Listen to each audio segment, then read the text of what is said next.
नमस्कार, प्रणाम। मैं आपका अपना विशु राय स्वागत करता हूं विशु वारदात के एक नए एपिसोड में।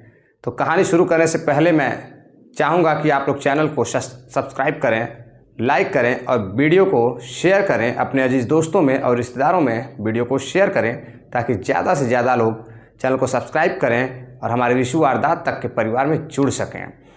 और आपका प्यार और सपोर्ट बहुत ज़रूरी है क्योंकि चैनल अभी नया है। खैर, आते हैं कहानी पर। यह कहानी जो आज मैं सुनाने जा रहा हूँ आपको, यह जो सच्ची घटना है जिसे सुनकर आपके रोंगटे खड़े हो जाएंगे। आप हैरान हो जाएंगे कि आजकल समाज में हमारे कैसी कैसी घटनाएं सुनने देखने को मिल रही हैं। दरअसल ये कहानी है उत्तर प्रदेश के मऊ जिले की। एक लड़की जिसका नाम कशिश रहता है, वह एक कॉलेज में पढ़ाई कर रही होती है। उस कॉलेज में चुनाव चल रहे होते हैं। चुनाव के दौरान एक लड़का जिसका नाम उपाध्याय रहता है, वह चुनाव की तैयारी कर रहा होता है, छात्र संघ की तैयारी कर रहा होता है। चुनाव जोरों शोरों पे रहता है और जब वह लड़की उस लड़के से मिलती है तो कहती है, मैं आपकी मदद करना चाहती हूँ चुनाव में। आप काफ़ी अच्छा स्पीच देते हैं, काफ़ी अच्छे लगते हैं। लड़का भी खुश होता है। दोनों मिलते हैं। धीरे धीरे दोस्ती में उनकी जो मुलाकातें होती हैं वो दोस्ती में बदल जाती है। काफ़ी गहरी दोस्ती हो जाती है। दोनों प्रचार प्रसार करते हैं। चुनाव नज़दीक आ जाता है। सभी लोग मिलकर प्रचार प्रसार करते हैं। और वहीं जो उपाध्याय होता है वह शादीशुदा होता है। उसकी बच्ची भी होती है। उसकी पत्नी भी कई बार कॉलेज आती हैं, साथ में रहती हैं, प्रचार प्रसार करती हैं, वोट वगैरह छात्रों से मांगती हैं, अपील करती हैं और घर चली जाती हैं। चुनाव होता है और उपाध्याय हार जाते हैं चुनाव, रोने लगते हैं। जब वह घर जा रहे होते हैं तो जो कशिश होती हैं वह कहती हैं, कोई नहीं, आप एक अच्छे छात्र नेता हो, एक अच्छे व्यक्ति हो, घबराओ नहीं फिर कभी। हार गए तो क्या, यह तो फूल का माला है, जीतने वाले को भी पहनाया जाता है, हारने वाले को भी मिलता है। खैर, कशिश अपने घर चली जाती हैं, उपाध्याय अपने घर चले जाते हैं। फिर उपाध्याय अगले दिन उनके घर जाते हैं, कशिश से मुलाकात करते हैं। कशिश के घर वाले भी उपाध्याय को अच्छी तरह से जानते रहते हैं, दोनों के बारे में अच्छी तरह से जानते हैं कि एक अच्छे दोस्त थे। और उपाध्याय कशिश के घर वालों को भी सपोर्ट करते थे। जो कशिश थी बहुत अच्छे परिवार से तो नहीं थी। अच्छे परिवार का मतलब कि बहुत पैसे वाले परिवार की नहीं थी। एक मिडिल क्लास की फैमिली थी उनकी। बात जैसे जैसे आगे बढ़ती गई, महीने 2 महीने बीतते गए। कॉलेज में एक दूसरे के साथ आना जाना लगा रहता था। कभी रेस्टोरेंट में पार्टी, कभी कहीं पार्टी वगैरह होती थी, दोनों साथ में जाते थे। दोनों न जाने कब एक दूसरे से मिलते मिलते उनकी जो दोस्ती है वह प्यार में बदल जाती है। दोस्ती प्यार में बदल जाती है। चलते चलते एक साल 1.5 साल बीतता है तो जो उपाध्याय की पत्नी होती हैं उनको कुछ शक होने लगता है। तो वह कहती हैं कि तुम डेली फ़ोन पे बात करते हो कशिश से, कहीं ऐसा तो नहीं ना है कि तुम मेरे साथ मुझे धोखा दे रहे हो, मेरे साथ गद्दारी कर रहे हो। तो कहता है कि नहीं, वह मेरी एक अच्छी दोस्त है, चुनाव में काफ़ी प्रचार प्रसार की है। खैर, उपाध्याय की जो पत्नी होती हैं कुछ नहीं बोलती हैं, लेकिन वो शक करने लगती हैं। फिर एक दिन अचानक कशिश उपाध्याय से कहती हैं कि हमारे मोहब्बत को, हमारे इश्क को 1.5 साल से ऊपर हो गए, अब मैं तुमसे शादी करना चाहती हूँ।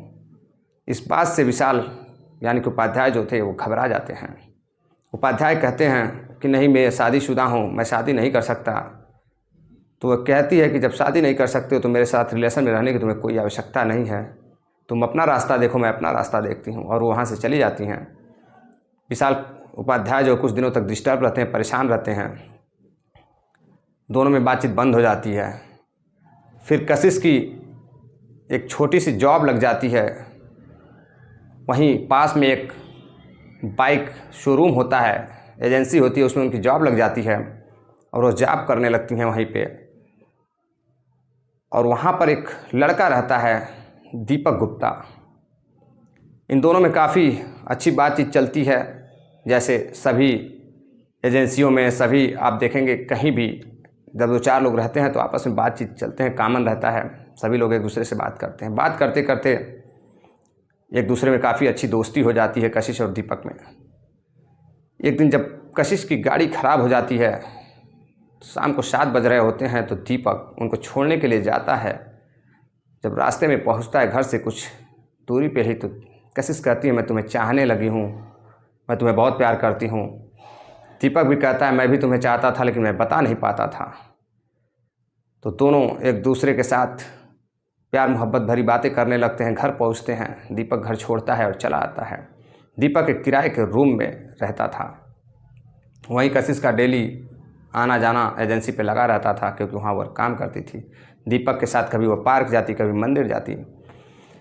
एक दिन कशिश कहती है कि मैं तुमसे शादी करना चाहती हूँ। जो दीपक होते हैं वो अभी तैयार हो जाते हैं, दोनों कोर्ट मैरिज कर लेते हैं, कोर्ट में जाते हैं और कोर्ट मैरिज कर लेते हैं। यह बात घर वालों को पता नहीं रहती है। एक दूसरे से मिलते जुलते रहते हैं, कभी रूम पर दीपक गुप्ता के जाती और फिर घर रहती। दोनों एक साथ अपने रूम पे नहीं रहते थे। कशिश अपने घर रहती थी, दीपक अपने रूम पे रहते थे। एक दिन कशिश अपने घर बता कर आती हैं कि मेरे दोस्त का जन्मदिन है, मैं जा रही हूँ, मुझे समय लगेगा, रात हो जाएगी या फिर मैं कल आऊँगी, मैं वहीं रुक जाऊँगी। वह जाती हैं, दीपक के रूम पे रहती हैं। सुबह होती है। जब सुबह होती है तो कुछ लोग शौच करने के लिए एक पुल के पास जाते हैं, और जो पुल होता है, जो क्षेत्र होता है, वह कोपागंज ब्लॉक में आता है, मऊ जिले के कोपागंज ब्लॉक में। तो लोग देखते हैं कि बैग पड़ा हुआ है, खून से लथपथ बैग है, खून के छिट्टे हैं। तो लोग डर जाते हैं, सहम जाते हैं। लोग पुलिस को फ़ोन करते हैं। पुलिस आती है तो बैग को जब खोलती है तो सन्न रह जाती है। कुछ लोगों को तो चक्कर सा आ जाता है, काफ़ी भीड़ इकट्ठा हो जाती है। दरअसल बैग में एक लाश के दोनों साइड के हाथ मिलते हैं, सर गायब रहता है, धड़ पैर सब गायब रहता है, सिर्फ हाथ मिलते हैं। पुलिस हैरान रह जाती है। पुलिस बैग को इकट्ठा करती है और जब अपने थाने पहुंचती है तभी एक और फ़ोन आता है कि एक लाश मिली है जिसका सर गायब है और हाथ गायब है, सिर्फ चेस्ट का जो पार्ट होता है और कमर का जो पार्ट है वही मिला है। पुलिस हैरान रह जाती है। पुलिस सोचती है कि हो सकता है कि यह जो हम अभी बॉडी लेकर आए हैं, जो बॉडी का पार्ट है, इसी से मिलता जुलता कहीं वह पार्ट तो नहीं है। पुलिस पहुंचती है और जहां लाश का जो बाकी का पार्ट मिला होता है, जो धड़ का पार्ट मिला होता है, चेस्ट और कमर का पार्ट जो मिला होता है, वह एक बोरी में मिला होता है। तो जब पुलिस पहुंचती है, जब देखती है तो सन्न रह जाती है। कमर के टुकड़े अलग, चेस्ट के टुकड़े अलग, बेरहमी से उसको काटा गया होता है। वहाँ से पुलिस बॉडी को इकट्ठा करती है और लेके थाने आती है। फिर अचानक फ़ोन आता है कि एक वहीं थाने के पास में ही एक रेलवे कॉलोनी के पास, ट्रैक के पास एक बॉडी मिली है, जिसमें पैर, एक बोरी मिली है जिसमें पैर और सर हैं। सर किसी लड़की के लग रहे हैं। पुलिस हैरान रह जाती है। भागते हुए पुलिस जब जाती है तो देखती है कि किसी लड़की का सिर है और सिर काफ़ी बुरी तरह से कुचल दिया गया है। लड़की पहचान में नहीं आ रही थी। जब लड़की पूरे बॉडी को इकट्ठा करती है तो पता चलता है यह एक ही लड़की की बॉडी है। कहते हैं कि जो गुनहगार होता है कितनी भी चालाकी से गुनाह कर ले, लेकिन अपराध कभी छुप नहीं सकता और अपराधी कभी बच नहीं सकता। उस जो एक झोला होता है, यानी कि बैग होता है जिसमें से सर के टुकड़े मिले होते हैं, उसमें एक पर्ची मिलती है। वह पर्ची उसी पास के मार्केट की एक मॉल की होती है, शॉपिंग मॉल की होती है। जब वह शॉपिंग मॉल में पुलिस जाती है और सीसीटीवी फुटेज चेक करती है तो पता चलता है कि यह लड़की तो कशिश है। यह एक मग खरीदते हुए उस सीसी फुटेज में दिखाई देती है करीब शाम को 7 बजे, और उसके साथ एक लड़का भी दिखाई देता है जो दीपक गुप्ता रहता है। पुलिस तुरंत वहाँ से निकलती है और उस कशिश के बारे में उनके कुछ लोग वहाँ बताते हैं कि कशिश या लड़की जो है कशिश या पास के कॉलेज में पढ़ती है, कई बार जो है दिखाई देती है। तो लोग कॉलेज जाते हैं, उस लड़की का एड्रेस पता करते हैं। जब पुलिस एड्रेस पता करती है तो थाने से ही कुछ दूरी पे एक गांव रहता है इस्लाहाबाद, वहाँ वो रहने वाली होती है। पुलिस घर वालों को सूचित करती है, घर वाले भागते दौड़े आते हैं। उसके बाद वहाँ से पुलिस शातिर अपराधी को पकड़ने में लग जाती है। वहाँ पता चलता है कि एक दीपक गुप्ता नाम का लड़का बातचीत करता रहता है, लेकिन दीपक गुप्ता की तलाश अभी बाकी है, क्योंकि उसका एड्रेस और बाकी सारी चीज़ें किसी को पता नहीं रहता है, नंबर पता नहीं रहता है। लेकिन पुलिस जब कॉल डिटेल्स खंगालती है कशिश की, तो पता चलता है कि रात को 7 बजे से जो मोबाइल है और जो दीपक गुप्ता का जो फ़ोन है, वह एक साथ जो है एक जगह पर उसकी लोकेशन मिल रही होती है, और दोनों और जो दीपक गुप्ता होते हैं वो फ़ोन करके बुलाए होते हैं। फिर दीपक गुप्ता का फ़ोन ट्रेस किया जाता है, दीपक गुप्ता पकड़े जाते हैं। दीपक गुप्ता पकड़े जाते हैं तो पुलिस पूछती है कि बताओ तुम अकेले थे या तुम्हारे साथ और भी थे। पहले तो दीपक गुप्ता मना करता है कि मैंने ऐसा नहीं किया, मैं उसको जानता था, वो मेरे पास से चली गई थी। जब पुलिस कई डंडे बरसाती है तो पता चलता है कि वह जिस मकान में रहता था उसी मकान में उसने कई टुकड़ों में आरियों से काटा था।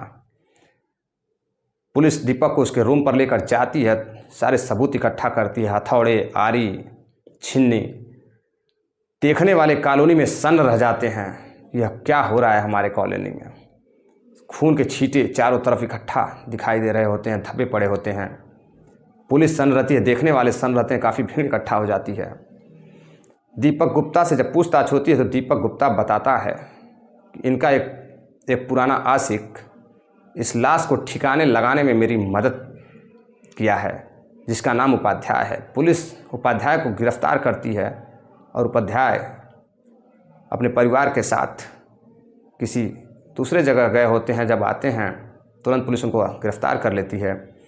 तो उपाध्याय बताते हैं कि यह जो दीपक गुप्ता है इसने मुझे रात में फ़ोन किया और कहा कि कशिश मेरे रूम पे आई हुई है और उसकी तबीयत काफ़ी ख़राब है, तुम आओ, इसको इलाज के लिए लेके चलना है। तो जो उपाध्याय होते हैं उनकी बातचीत तो नहीं होती थी, लेकिन वो सोचते थे क्या पता इसी बहाने मेरी बात हो जाए। वह पहुँचे और देखते हैं कि यहाँ पे लाश पड़ी हुई है, सन्न रह जाते हैं, चक्कर खा के गिर जाते हैं। तो दीपक गुप्ता जो है कहते हैं इस लाश को ठिकाने लगाओ वरना तुम भी फंसोगे। अपने बचने के लिए उपाध्याय जो है लाश को ठिकाने लगवाने के लिए एक पुल के नीचे लाश को फेंक देते हैं। लाश के कई टुकड़े होते हैं, कुछ टुकड़ों को जिले के बाहर बॉर्डर पे फेंक देते हैं, कुछ को कॉलोनी, रेलवे कॉलोनी के पास फेंक देते हैं। पुलिस पूछती है कि यह तुमने ऐसी निर्मम हत्या कशिश की क्यों की? तो वह बताता है कि यह मुझसे बार बार पैसों की मांग करती थी और पैसा जब नहीं मेरे पास होता था तो यह बार बार धमकियां देती थी कि मैं तुम्हें छोड़कर चली जाऊंगी और मैं किसी और से शादी कर लूँगी, मैं अपने परिवार को ये सारी बात बता दूंगी और मैं किसी और से शादी कर लूँगी। यह बात उसको अच्छी नहीं लगती थी। कभी कभी वो उपाध्याय से भी बात करने लगी थी, नज़दीकियाँ फिर दोबारा बढ़ने लगी थी, तो मुझे अच्छा नहीं लगता था और मैं प्रेशर में आ गया कि मैं अब क्या करूं। तो मुझे यही रास्ता दिखाई दिया और मैंने इसे अपनाया। खैर पुलिस दोनों को अरेस्ट करती है, दोनों अपराधियों को जेल भेज देती है। परिवार वाले अंतिम संस्कार करते हैं अपनी बिटिया का, कशिश का। वहीं उपाध्याय की बीवी एक छोटे से हॉस्पिटल में काम करती हैं, अपना गुजारा चलाती हैं। बच्चे उनके माता पिता के पास हैं। जो उपाध्याय थे उनकी जो पत्नी थी उनसे भी उनकी लव मैरिज हुई होती है। न तो उपाध्याय इधर के रहे ना उधर के रहे, ना अपने प्यार को निभा सके ना अपने कशिश के मोहब्बत को निभा सके।